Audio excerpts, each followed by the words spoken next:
Hello students, आज की इस वीडियो में आज मैं कक्षा 11वीं वाले विद्यार्थियों को अध्याय 8 के उदाहरण नंबर 9 को बताने वाला हूं। और उदाहरण नंबर 9 में पासबुक के अनुसार, ठीक है, क्या निकालना है? डेबिट शेष निकालना है। ठीक है, क्या निकालना है? डेबिट शेष। और पासबुक के अनुसार क्रेडिट शेष। आप लोगों को पता है ना डेबिट शेष और क्रेडिट शेष क्या होता है। तो देखो, रोकड़ बही, यहाँ पे मैं आपको थोड़ा सा समझा देता हूँ। रोकड़ बही, ठीक है, रोकड़ बही। तो रोकड़, ये जो बही है, ठीक है, रोकड़ बही, इसमें एक होता है डेबिट शेष होता है, ठीक है, और एक होता है क्रेडिट शेष होता है, ठीक है। तो जो नियम रोकड़ बही में लागू होता है वही सेम टू सेम नियम पासबुक में भी लागू होगा। पासबुक, ठीक है, पासबुक के डीआर शेष, डेबिट शेष में लागू होगा और सीआर के शेष में लागू होगा। ठीक है, थोड़ा समय ये डेबिट शेष और क्रेडिट शेष को आपको थोड़ा सा समझा देता हूँ। देखो, पासबुक के जो डेबिट शेष होता था उसके तहत नियम क्या कहता था?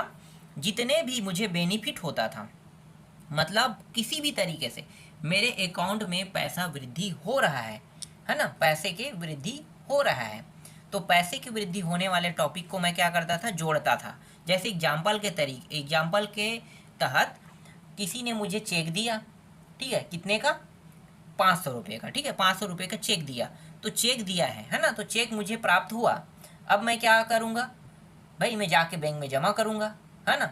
या फिर मैं सोच रहा हूँ कि चलो अभी बैंक में जमा नहीं करते हैं, प्रस्तुत नहीं करते हैं, ठीक है, लेकिन चेक तो मुझे मिला है ना, मैं बाद में जमा कर सकता हूँ। तो इसका मतलब क्या है? ये प्लस का टॉपिक हो गया। कब? डेबिट शेष के, है ना। अभी मैं आपको समझा रहा हूँ, समझना। डेबिट शेष का हो गया, ठीक है। तो इसे कहाँ पे लिखूंगा? प्लस में। अगर मुझे ब्याज भी मिलता है, जैसे कि मेरे खाते में 1 लाख रुपया है, अब 1 लाख रुपये का 2% ब्याज मिल रहा है, तो 2% ब्याज मतलब 2,000 रुपये मिला, तो मुझे तो फायदा हुआ ना। तो वो भी टॉपिक कहाँ पे आएगा? प्लस में ही लिखा जाएगा, ठीक है, मतलब मैं उसे जोड़ूंगा, ठीक है, जोड़ने वाले में लिखूंगा। लेकिन अगर वो मेरे अकाउंट से पैसा काट देता है, ध्यान देना, मेरे अकाउंट से पैसा काट देता है, ठीक है, तो काट देगा, तो जैसे कि एसएमएस चार्ज काट दिया, डेबिट कार्ड चार्ज काट दिया, तो उसको मैं क्या करूँगा? घटाऊंगा, क्योंकि वो पैसा क्या हो गया? मेरे अकाउंट से निकल रहा है, मतलब कम हो रहा है या मुझे घाटा हो रहा है, ठीक है, तो उसे मैं क्या करूँगा? घटाऊंगा। तो उस टॉपिक को मैं घटाने के साइड में लिखूंगा, ठीक है। ये डेबिट शेष का नियम है। अब क्रेडिट शेष के नियम पे आते हैं, ठीक है। इसका नियम क्या कहते हैं? जस्ट अपोजिट करना है, डेबिट शेष के अपोजिट। जो भी मुझे फायदा हो रहा था, ठीक है, जो भी मुझे फायदा हो रहा था उसे अब मैं क्या करूँगा? क्रेडिट शेष के नियम के तहत, जैसे कि मेरे अकाउंट से 500 रुपया, अब यहाँ पे इसे मुझे उल्टा करना है ना, तो जैसे कि मुझे 500 रुपये का चेक मिला, ठीक है, चेक मिला। अब चेक को मैं भले प्रस्तुत नहीं कर रहा हूँ, लेकिन चेक तो मिला है ना, तो ये डेबिट शेष में प्लस होगा, लेकिन क्रेडिट शेष की ओर जाएगा तो क्या होगा? क्रेडिट शेष में उसे मैं घटाऊंगा। याद रखना, नियम जस्ट पलट जाएगा, ठीक है। जो डेबिट शेष में जो नियम था उसके नियम के जस्ट अपोजिट होगा, ठीक है। जब मुझे घाटा होगा, ठीक है, जब मुझे घाटा होगा तो अब मैं उसे जोड़ूंगा, और जब मुझे फायदा होगा तो घटाऊंगा, ये नियम है इसका, ठीक है। तो 500 रुपये का चेक मिला, तो चेक मिला मतलब मुझे फायदा हो रहा है, तो फायदा हो रहा है, तो क्रेडिट शेष का नियम क्या कहता है? क्रेडिट शेष का नियम कहता है कि उसे आपको घटाना होगा, ठीक है, घटाना होगा। जैसे मुझे ब्याज मिल रहा है, ठीक है, इंटरेस्ट ब्याज मिल रहा है, तो क्रेडिट शेष के नियम में क्या करूंगा? ब्याज मिल रहा है मतलब 1 लाख रुपये में 2,000 रुपये का मुझे ब्याज मिला बैंक की ओर से, तो उसको भी मैं क्या करूंगा? इस क्रेडिट शेष के नियम में घटाऊंगा, ठीक है, घटाने वाला टॉपिक हो गया। अब एसएमएस चार्ज उन्होंने काट दिया, बीमा का चार्ज काट दिया, तो इस टॉपिक को क्रेडिट शेष के नियम में मैं क्या करूंगा? जोड़ूंगा, ठीक है, जस्ट उल्टा करना होता है, याद रखना, इस वाले टॉपिक को जोड़ूंगा। तो जो नियम रोकड़ बही के डेबिट में लागू होता है वही नियम पासबुक में भी लागू होगा, ठीक है, वही नियम पासबुक के डेबिट में लागू होगा, और जो नियम क्रेडिट के शेष में लागू होता था, है ना, रोकड़ बही के, वही नियम पासबुक के क्रेडिट शेष में भी लागू होगा। मतलब डेबिट सेम टू सेम रहेगा जो नियम रहेगा, और क्रेडिट शेष रोकड़ बही पासबुक के दोनों सेम टू सेम रहेंगे। समझ में आ गया? चलो अब इससे संबंधित एक एक प्रश्न देख लेते हैं, एक डेबिट शेष से और क्रेडिट शेष से। तो अभी जो देख रहे हैं वो डेबिट शेष से है ना। तो देखो, डेबिट शेष में यहाँ पे है 30 जून 2002 को पासबुक के अनुसार अधिविकर्ष 8,500 रुपये था। रोकड़ बही से मिलान करने पर निम्नलिखित अंतरों का ज्ञात करना है, कह रहे हैं, ठीक है, ज्ञात करना है। ठीक, तो ये जो पैसा है ये अमाउंट है, ठीक है, डायरेक्ट लिख देना है अमाउंट के साइड में, अभी ना तो जोड़ना है तो घटाना है इसको, ठीक है। ये जो टॉपिक है इनको जोड़ना है घटाना है, ये मैं बताते चलूँगा। देखो 20 जून को 600 रुपये का एक चेक बैंक में जमा किया गया, जिसका संग्रहण 4 जुलाई को हुआ, ठीक है। 4 जुलाई को क्या कर रहा है, ये जो पैसा है उन्हें मिल रहा है, ठीक है। कितने जुलाई को, 4 जुलाई को। और कितना पैसा है, 600 रुपये का, ठीक है। तो बैंक में जमा किया जिसका संग्रहण 4 जुलाई को हुआ, ठीक है। तो 4 जुलाई को हुआ, तो ये जो है ना ये डेट के उस पार जा रहा है, जून के उस पार जा रहा है, मतलब इसे जून में लगाना था, जून के अगले डेट में जा रहा है। तो ये क्या हो गया, इस महीने में फ़ायदा नहीं हुआ, ठीक है। तो मैं इस महीने में इसे नहीं लिखूंगा, तो इसे अब मैं कहाँ पे लिखूंगा, इस महीने में फ़ायदा नहीं हुआ इसलिए इसे मैं घटाऊंगा, ठीक है। ये जो 600 रुपया है, ठीक है, ये माइनस वाले में चला जाएगा, घटाने में चला गया, ठीक है। ठीक, तो ये पहला जो है ये घटाने में चला गया। दूसरा देखो दूसरा है 35 रुपये का चेक निर्गमित किए गए। ध्यान देना, यहाँ पे चेक दिया गया है, जैसे कि देखो कोई व्यक्ति है या कोई व्यापारी है ना, 35 रुपये के चेक निर्गमित किए गए, तो 3500 रुपये के चेक जैसे उन्होंने बना के रखा अपने पास, ठीक है, चेक बना के रखा। अब चेक जो है हो सकता है 500 का हो, 1000 का हो, इस तरीके से कर करके 2-3 चेक करके एक 1200 का भी उसमें चेक था।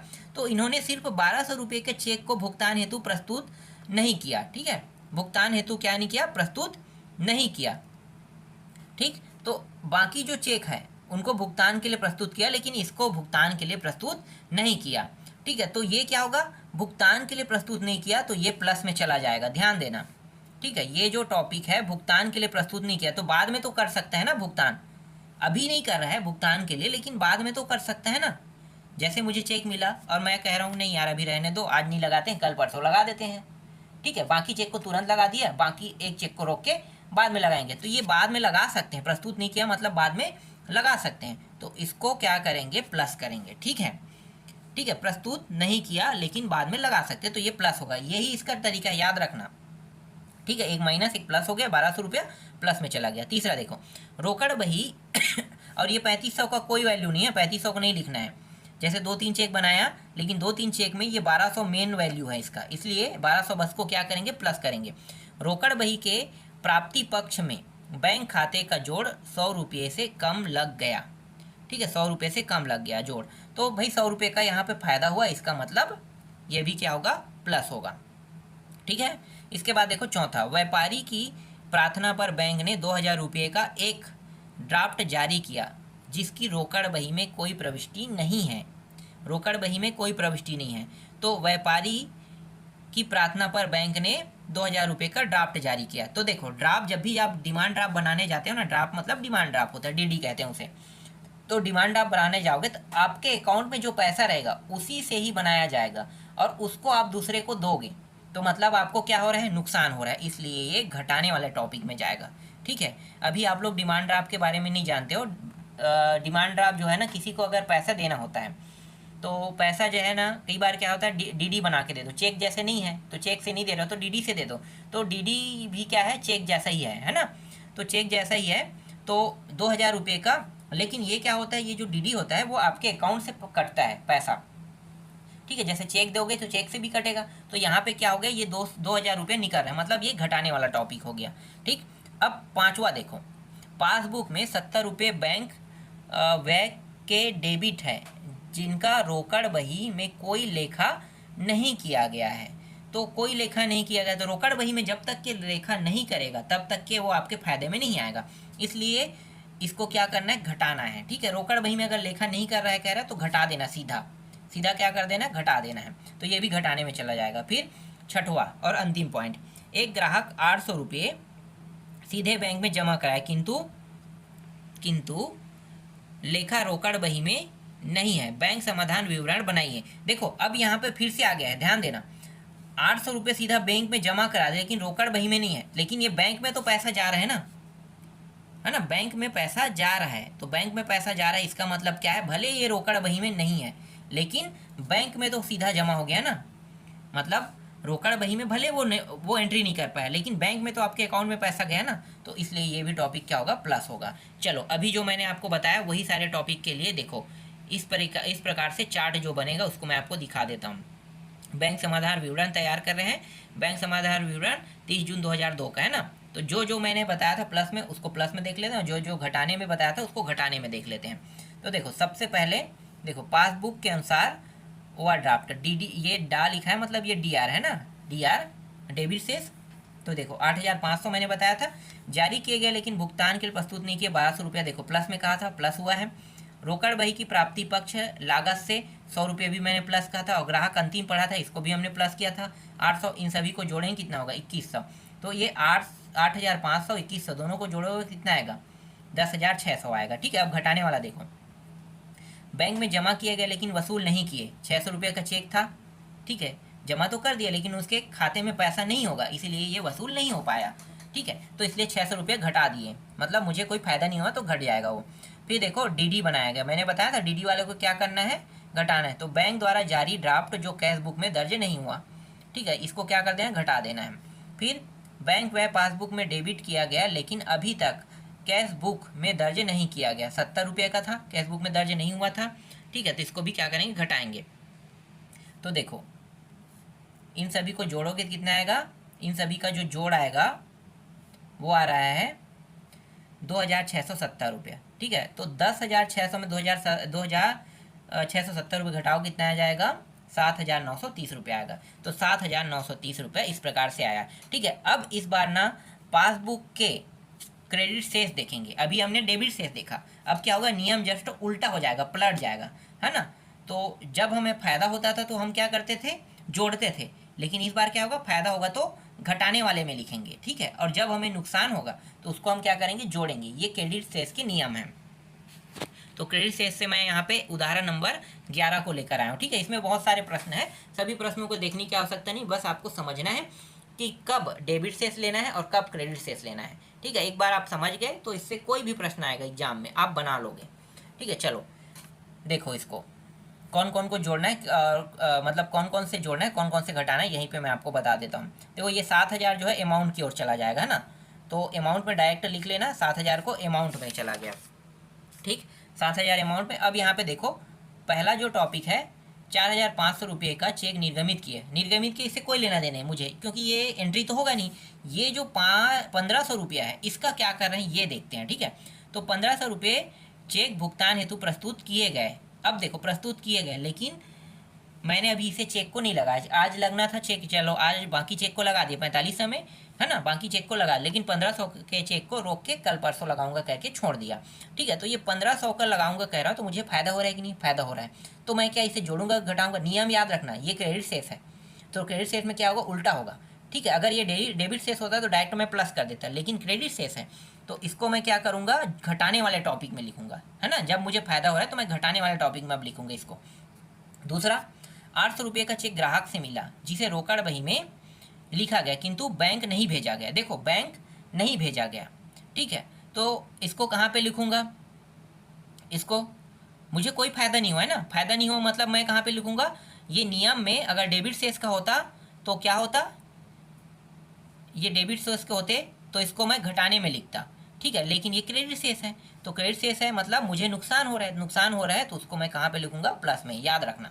ठीक है, जो भी नुकसान होगा अब उल्टा होते जा रहा है, प्लस में लिखते जाऊंगा।